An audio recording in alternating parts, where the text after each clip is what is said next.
Атырауда пиротехникалық бұйымдарды заңсыз сатудың 50-ге жуық дерегі анықталды. Мұны Атырау облысы полиция департаментінің баспасөз қызметі мәлімдеді.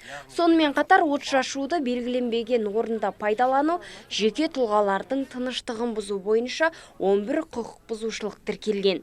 Жаңа жыл қарсаңында болған тәртіпсіздіктер бұл ғана емес. Полицейлердің айтуынша 31 желтоқсаннан 1 қаңтарға қараған түні 25 ұсақ жол көлік оқиғасы болған. Алайда жарақат алғандар жоқ. Қазіргі таңда барлық жол қозғалысы, сондай қоғамдық орындар толықтай бақылауға алынған. Патрульдеу жұмыстары, бейнекамералар мен бақылау жұмыстары жүргізілуде. Жаңа жыл түні 31 желтоқсаннан 1 қаңтарға қараған түні Атырау облысы полиция департаментінде барлығы 201 хабарлама келіп түсті. Барлығына уақытылы қызмет көрсетілді. Сондай-ақ 15 отбасында жанжал шығарған отбасылық тұрмыстық зорлық-зомбылық фактісі тіркеліп, барлық күдіктілер полиция бөлімшелеріне жеткізілді. Жарқынай Қанатова, Фархат Тәжібаев, Каспиан Ньюс.